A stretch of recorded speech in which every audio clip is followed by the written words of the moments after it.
인사드리겠습니다. 저는 캐스터 이종익, 해설의 오늘도 이경훈 해설위원과 함께하겠습니다. 안녕하십니까? 선수들 오늘 이어지는 코스에서 최대한 안전하게 주행을 하길 기대해 보겠습니다. 5초 남았네요. 자, 현장의 출발 신호와 함께 참가 총 21팀의 선수들이 이제 중립 구간을 진행을 하겠습니다. 네, 있는 것으로 목 구간이 있는 것으로 보이는데 이곳을 통과해서 안전한 곳에서 오픈을 하려는 것으로 보입니다. 그렇군요. 자, 말씀하신 그 병목 구간이 지금 목전에 있는 것으로 보입니다. 저희가 항상 생생한 화면을 전달드리기 위해서 최선을 다하지만 그것보다 더 우선에 있는 것이 선수들 안전이기 때문에요. 네.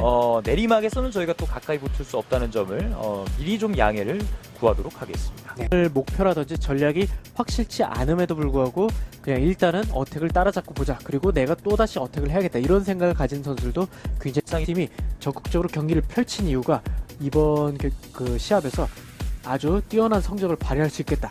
자신감을 보여준 것입니다. 네. 보여주는 것이 중요합니다. 선수들 개개인의 경험을 쌓기 위해서 앞에서 경기를 이끌어 보기도 하고 어택도 나가 보기도 하고 뭐 다양한 경험을 쌓을 수 있는 것이 가장 중요합니다.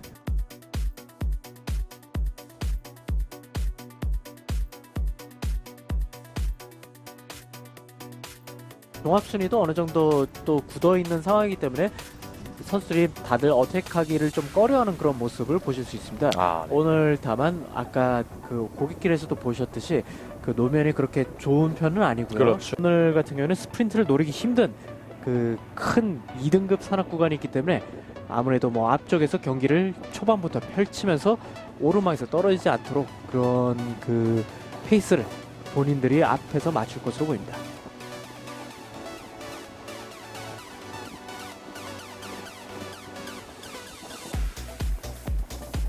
속도가 올라가서 다시 한번 한 그룹이 됐는데 그 첫 번째 맨 앞에 있는 그룹이 길게 꼬리를 늘리면서 네네. 결국엔 두 번째 그룹이 이 꼬리를 잡아내는 그런 상황입니다. 네. 자, 꼬리가 이렇게 잡히면서 지금 내리막에서 좀 쪼개진 것이요. 이 두 그룹 아니라 아마 뒤쪽이 조금 더 있겠죠? 네, 네. 아주 많은 선수들이 남아있을 것으로 보이는데 여도 힘들고 추격하는 팀도 힘듭니다. 지금 그룹을 쪼개고 싶은 팀은 이 정도 거리가 두 번째 그룹과 벌어진다면 피니시까지 계속해서 이 그룹을 돌려서 그 거리 차이를 유지해야 될 의무가 있습니다. 네네. 결국에는 뒷그룹도 계속해서 추격을 하기 때문에 다른 팀, 특히나 뒷그룹에 본인 팀원들이 있는 다른 팀들은 이 교대에 협조하지 않을 것이고요. 네네. 이렇게 그 각기를 이용하게 되면은 문제는 앞으로 나갈 수 있는 자리는 확보할 수 있겠지만 그 이물질들이 굉장히 많습니다. 그렇기 때문에 펑크 위험이 아주 많기 때문에 그런 위험을 감수하고서라도 앞으로 가려는 그런 선수들이 있는데요. 이렇게 그 엘리트 선수들 같은 경우는 이런 그 각기를 이용하다 펑크가 난 경험들이 모두 있을 것이기 때문에 그 쉽사리 각기를 이용하지 않거나 약간은 좀 영리하게 도로가 깨끗한 것을 확인하고 앞으로 나가는 경우가 많지만 또 이렇게 또 네네. 지방도로 같은 경우는 이런 그 도로 청소가 또 원활하지 않은 경우가 많이 있기 때문에 또 네네. 이런 나뭇가지라든지 뭐 자갈 같은 게 쏟아져 있는 경우도 많고요. 또 만약 전날 비가 내렸으면 또 도로 중앙에 있는 그런 이물질들이 도로가로 많이 빠지면서 더 많이 쌓이기도 합니다. 그렇군요.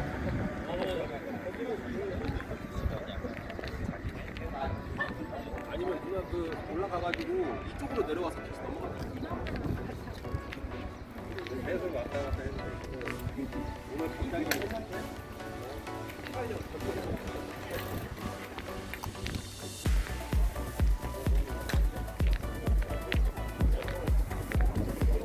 저희 예상 시각보다는 약 3분가량 느리게 진행이 되고 있다고 전달을 해드리겠습니다. 그렇군요. 네. 자, 삼거리에서 좌회전을 하면서요. 네. 네. 바로 전방에 코무관 시작을 알리는 표지판. 이제 이곳에서부터 본격적인 오르막이 시작되겠습니다. 가장 강한 산악 구간을 앞두고 스프린트 피니시로 경기가 마무리될 수도 있겠다는 그런 예상을 해보고 있습니다. 네, 일단 집단으로 넘어가서 스프린트 피니시. 근데 어떻게 스탄에서 역시나 이 를 따라잡기 위해서 어택을 시작하고 펠로톤도 다시 한번 깨어났습니다. 지금 속도를 다시 붙이고 있는 그런 모습이죠. 네, 시간 26초 하지만 30초 안쪽이면 저렇게 가속 한 번에 갈 수 있다라고 네. 일단 저희가 말씀을 드렸고요. 뭐 저희가 흔히 배번을 그 설정을 할 때 1번 배번을 팀 리더에게 준다라는 그런 인식이 있는 경우가 많은데요. 네. 그것은 사실 팀에서 알아서 정해야 되는 그런 상황이기 때문에 네. 네.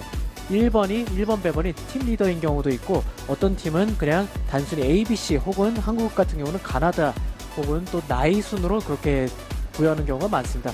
단순히 배번이 1번으로 끝난다고 해서 꼭 팀 리더인 경우는 아니라는 것이죠. 그렇군요. 그래서 펠로톤 후미로 네, 이제 힘겨워하네요. 그렇죠.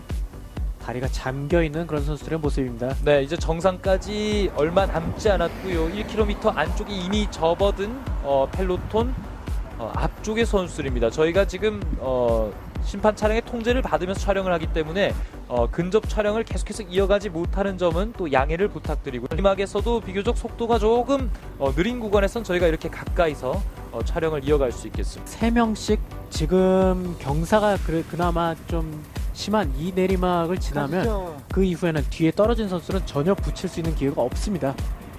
내리막에서 뭐 다들 최대한 공기 역학적인 자세를 취하면서 그 테크닉으로 승부를 봐야 됩니다. 코너에서 승부를 봐야겠고, 단순히 내리막에서 무거운 기어비를 걸어놓고 파워로 밀어붙이는 게 아니라 그 코너에서 얼마나 브레이크를 덜 잡느냐에 따라서 내리막에서 도망가거나 따라잡히거나 그 둘 중에 하나가 되거든요. 네. 자전거 사이클이란 스포츠가 정말 종합적인 그 테크닉을 요구하는 그런 대회죠. 이 스테이지 레이스 오르막도 잘 타야 되고 독주도 잘해야 되고 뭐 팀 플레이는 물론이고 이런 내리막도 실력이 있어야만 좋은 성적을 얻을 수 있습니다. 그렇군요. 스테이지라고 할 수 있겠습니다. 그렇습니다. 지금 현재 내리막에서 쫓아가면서 펠로톤에 합류하고자 하는 오르막에서 처진 선수들의 모습이고요. 저 앞에 이제 펠로톤의 모습이 보이고 있습니다. 그렇죠. 피드존에 들어왔군요. 컴팩스 피드존에 보급존에 들어온. 왜 그렇게 생각이 날까요? 자전거를 탈 때. 자전거 탈 때는 역시 네. 콜라죠. 네네. 뭐 당도 아주 많이 있고 당류도 많이 있고 그 탄산의 청량감 덕분에 많이 찾을 수밖에 없는 것 같습니다. 갈증이 좀 빠르게 해소되는 느낌이잖아요. 네. 뭐 각종 음료수와 함께 점심 대용으로 먹을 수 있는 음식들이 있고요. 끊임없이 먹고 마시고 하기 때문에 사실 경기 중에는 배고픔을 느끼지 않아야 합니다. 네네. 이미 느껴졌던 그 문제가 있는 것인가요? 그렇죠. 네. 38.8km를 남겨놓은 지점입니다. 이 팀의 창단 자체가 굉장히 또 독특한데 이스라엘 사이클링 아카데미라는 팀이 피터 사간이 이제 또 주도해서 창단을 한 팀입니다. 네네. 그 당시에 이제 유대계 자본과 함께 그 피터 사간도 본인이 이제 유대계 선수이기 때문에 그렇죠. 슬로바키아 국적의 네. 선수이지만 또 네네. 유대계 혈통을 갖고 있습니다. 그렇기 때문에 피터 사간의 또 홍보 효과를 힘입어서 창단된 후에 프로컨티넨탈 팀이 되었고요. 그 이후 또 그랜드 투어에도 출전하는 등 굉장히 성적이 좋은 팀입니다. 네. 자, 스타일을 좀 확 바꿨더라고요. 네. 고글도 유행시켰으니까 머리 스타일도 유행시킬지 한번 지켜봐야겠습니다. 훈련. 잠시 이제 다른 얘기입니다만은 민경호 선수가 트랙 훈련하다가 로드 돌아와서 적응에 조금 애를 먹었다 이랬던 기사 네. 인터뷰가 좀 기억이 나는데 이 어린 선수들도 마찬가지겠죠. 네. 트랙과 로드를 병행하기에는 굉장히 좀 무리가 있을 수 있습니다. 트랙 같은 경우는 기본적으로 평지고 또 가속도 중요하고 아무리 중장거리라고 하더라도 일단은 체중이 어느 정도 있는 편이 훨씬 유리합니다만 도로 경기 같은 경우는 수많은 오르막들이 있기 때문에 그 체중을 최대한 관리하는 편이 좋습니다. 펠로톤 후미는 비교적 평온하게 진행이 되고 있습니다.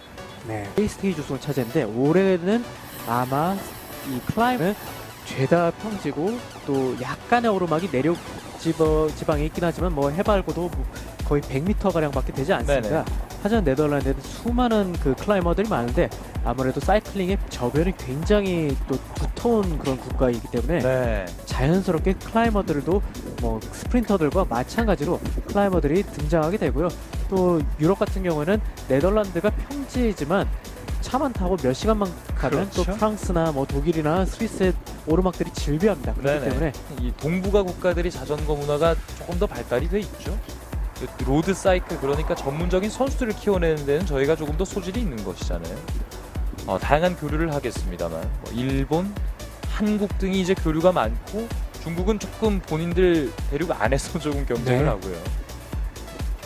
아무래도 그 아시아에서는 사이클 강국으로 카자흐스탄도 아시아 대륙에 있기 때문에 아 그렇죠. 네. 가장 강력한 아시아 국가로 꼽히고요. 그 외에는 일본이라든지 한국도 어느 정도 그 아시아 트랙에서는 상당히 강점을 보이고 있는 국가라고 할 수 있겠습니다. 네, 저희가 이 국가 얘기하면 항상 의외 국가 하나가 나오죠. 에리트레아 같은 나라도 자전거 잘 타는 나라고요. 네. 콜롬비아 이런 나라도 좋은 선수 많이 그렇죠. 배출했고요. 국가 펠로톤 무섭네요. 역시 아직은 뭉쳐 달리는 것이 더 위력적이다. 그것을 저희가 화면을 통해서 확인할 수 있고요. 자, 저희가 화면은 쫓아가면서 찍는 거니까요. 옆에 가만히 멈춰서 보시면 굉장히 빠른 속도입니다. 그렇죠. 저희가 또 이 화면으로 보시면 속도감이 크게 느껴지지 않는 이유가 그 원거리에서 줌으로 당겨서 찍는 것이기 때문에 네네. 속도감도 그렇게 느껴지지 않고 도로에 요철이 있을 때마다 약간의 흔들림이 있을 수밖에 없습니다. 네. 선수들 이런 급격한 온도 변화에는 언제나 쥐가 나지 않도록 굉장히 조심해야 됩니다. 아 그렇군요. 네, 사실 이 쥐가 나는 게 일반적인 인식과는 달리 오르막보다는 내리막에서 나는 경우가 많은데 네네. 전력을 다하면서 올라가면서 또 수분 섭취도 원활하지만 내리막에서 갑작스럽게 이제 다리를 멈춘다거나 혹은 또 수분 공급을 제때 하지 못하면서 그 내리막에서 그 코너를 돌 때 다리를 뻗다가 쥐가 나는 경우가 많습니다. 그렇군요. 아주 조심해야 되죠. 자, 쥐는 한 번 나면 계속 반복이 되는데요. 원활하게 이루어지는 회전 교대만은 못하기 때문에 점점 시간이 벌어져서 결국에는 잡기 힘들 것으로 보입니다. 선두 그룹은 두 줄로 딱 서서 로테이션이 정말 네. 딱딱 맞물려 떨어졌는데 지금 여기는 할 거면 네가 가라 약간 이런 식으로 안 받아주고 있네요. 선두 그룹 같은 경우는 교대의 흐름만 보더라도 아주 만족스러운 그 확실한 모습을 보여주지만 자, 현재 교량 구간 통과를 하면서 이 한적한 주말에 이 산골 도로를 달리고 있는 참 저렇게 블라인드 코너 바로 지나자마자 차량들이 정차했으면 선수들이 좀 조심할 필요가 있겠습니다. 네, 저희가 화면에서 보는 것보다 상당히 먼 거리서부터 이런 주차된 차량들을 피해준 차량들을 파악할 수 있기 때문에 큰 문제는 아닌 것 같은데요. 그 오르막이 시작됐는데 이곳에 진입하게 되면서 이제 펠로톤은 브레이크웨이를 또다시 코너에 밀려서 보지 못할 가능성이 높습니다. 약간은 어떻게 보면은 그 시야에서 벗어나면서 브레이크웨이가 좀 더 유리해질 수 있지만 펠로톤은 그동안 보이던 브레이크웨이가 보이지 않으면서 굉장히 불안해하면서 오히려 어택이 더 늘어날 수 있는 그런 상황이죠. 아직은 오르막 극초반이기 때문에 지금 벌써부터 어택할 필요는 없습니다. 다들 어느 정도 서로의 실력에 대해서 약간 그 확인되지 않은 측면이 있기 때문에 네네. 오르막에서는 최대한 마지막에 버텼다가 어택을 하는 게 중요한데 그 타이밍을 놓치면서 또 깜짝 어택에 당하는 선수들도 간혹 있고요. 그렇군요. 이렇게 그룹이 짜진다면 말씀하신 대로 이제 펠로톤이 쫓아오죠. 네, 굉장히 위험한 그룹이기 때문에 펠로톤이 방금 전에 오르막에서 부담감을 느꼈지만 한동안 지금 내리막과 평지가 이어지기 때문에 큰 어려움 없이 다시 추격을 하는데 성공할 것으로 보입니다. 네. 네, 정상까지 1km인가요? 그렇군요. 이제 1km밖에 남지 않았습니다. 아무리 오르막이지만 1km는 정말 금방 지나가거든요. 그렇죠. 지금 경사도보다 저희가 화면에 지금 느껴지는 경사는 그렇게 높진 않지만 실제로는 상당한 경사가 있는 곳입니다. 네네. 하지만 선수들의 페달링 굉장히 가볍고 아주 빠르게 반응을 해주고 있는 강력한 클라이머들이 모여 있습니다. 네, 이렇게 페이스가 어택과 추격이 거듭되는 들쭉날쭉한 페이스가 되면 일정한 속도로 추격하고 있는 펠로톤에게 굉장히 유리하게 됩니다. 네네. 펠로톤이 아마 정상까지 글쎄요 1분대로 추격을 하지 않을까 싶습니다. 그렇군요. 자, 말씀하셨지만 들쑥날쑥 할수록 더 빠르게 지치고 빠르게 따라잡히게 되겠습니다. 펠로톤은 현재 페이스가 유지되고 있고 시간차는 아직 업데이트되지 않고 있습니다만 약 2분 정도의 간격이 네. 있었고요.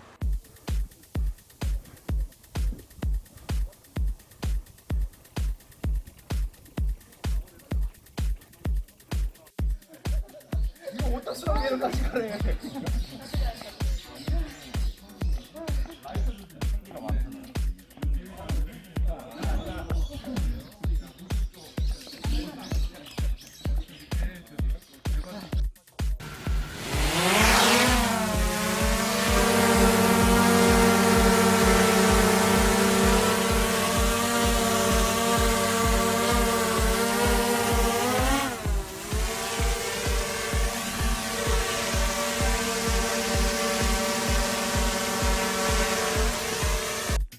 빠른 속도로 지금 활강 중입니다. 75.2km까지 속도가 표기되고요.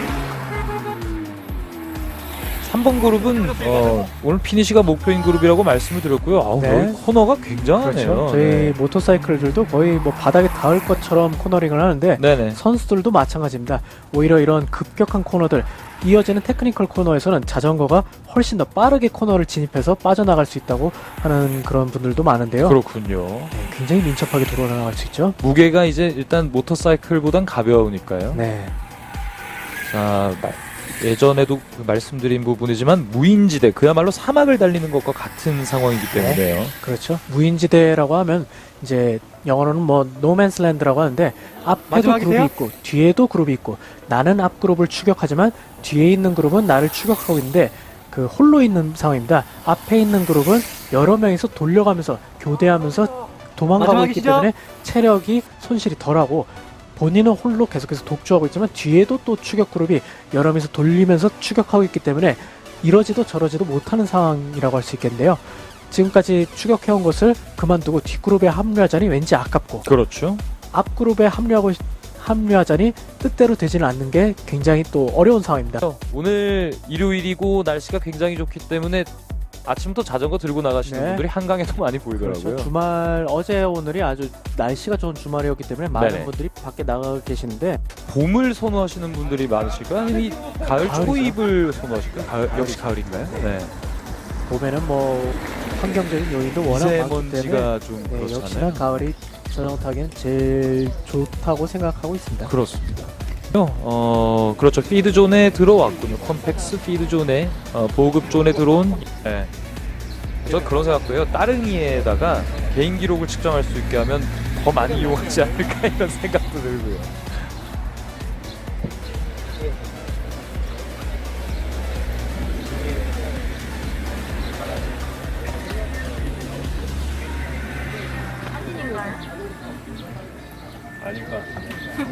저희가 사실 오르막에서는 이렇게 카메라 선두권에 카메라 접근이 불어대는 경우가 많습니다. 안전상의 이유로 저희도 지금 퇴피를 해 있다고 하는군요. 네, 사실 뭐 그 해외 경기를 보는 입장에서는 약간 의아할 수 있는데 그 위험도 같은 경우는 평지 구간이라든지 이런 곳이 훨씬 더 선수들이 카메라에 근접하기가 좋고 네네. 카메라의 후륜을 이용하기도 좋고 즉 뭐 선수들이 뭐 부당한 이득을 받기도 좋고 그렇죠. 카메라와 충돌하는 경우도 많은데 네. 오르막 같은 경우에는 어디까지는 선수들이 아무리 힘을 쓴다고 하더라도 모터사이클의 가속을 그 따라가기가 굉장히 힘들거든요. 그렇습니다. 그래서 오히려 오르막에서 그 해외 같은 경우는 근접 촬영하는 경우가 많은데 아시아권 같은 경우는 이렇게 그 2km 지점에서 다리를 건넌 후에 급격한 우회전 그리고 이어지는 마지막 2km 구간 평지로 이어지다가 글쎄 한 300m, 500m쯤부터 경사가 시작됩니다. 그렇죠. 그 뭐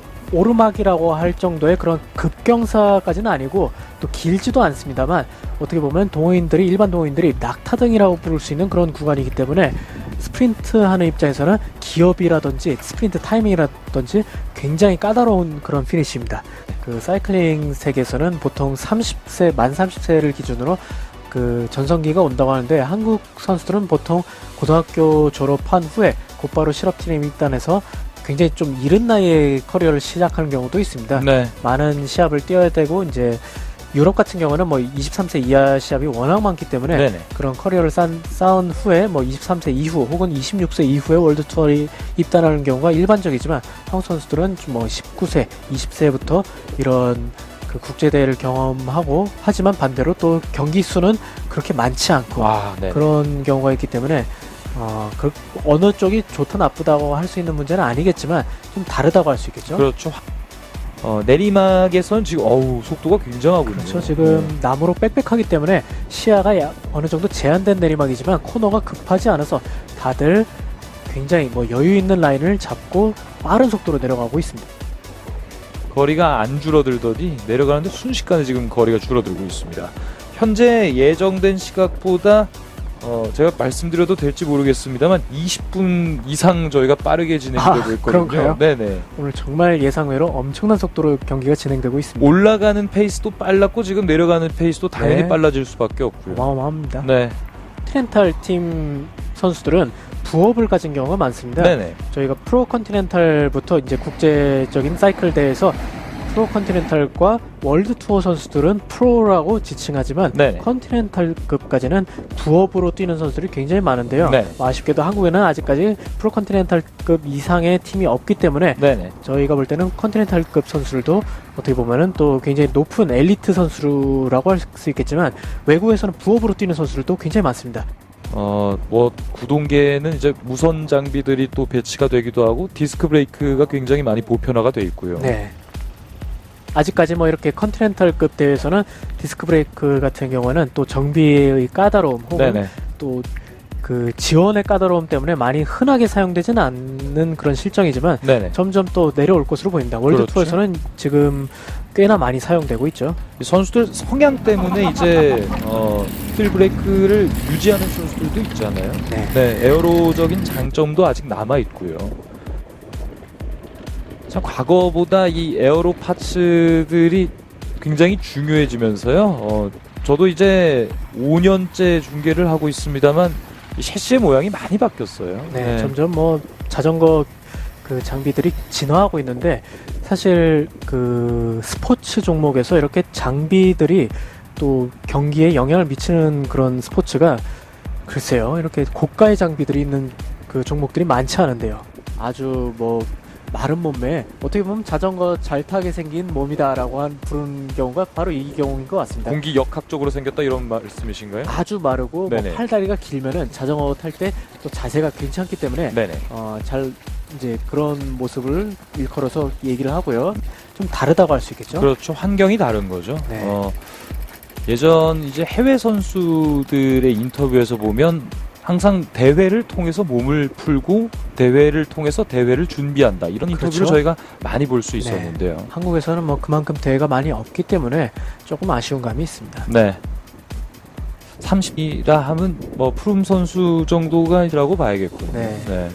보통은 만 29세, 30세 이때 가장 사이클 선수들이 가장 좋은 성적을 낸다고는 하는데 네네. 그 너무 일찍부터 뭐 이런 국제 대회에 나서게 되거나 혹사를 하게 되면은 25세가 되기 전에도 은퇴하는 선수들이 뭐 다반사입니다. 아 그렇군요. 물론 이것은 유럽의 경우도 마찬가지고요. 네네. 이제 그 30대로 잡은 것이 잡으신 이유가 힘도 받쳐진 상태에서 말씀하신 그 센스가 좀 무르익는 나이가 그렇죠. 아닌가. 네. 이 사이클 경기를 항상 보시게 되면 수많은 전략들이 필요하고 그만큼 또 많은 경험이 필요하기 때문에 체력 그 근지구력이라고 하죠. 네네. 이제 장거리에 이제 숨이 트이는 게 바로 20대 후반 그리고 본격적으로 수많은 레이스를 통해서 많은 경험을 쌓게 돼서 이것을 실제 본인이 경기에 적용할 수 있는 게 이때 오기 때문에 보통 만 29세, 30세가 전성기라고 합니다. 네. 내년에도 다시 찾아주시길 기대하면서 저희는 여기서 인사드리겠습니다. 캐스터 이종익 해설의 이경훈 해설위원이었습니다.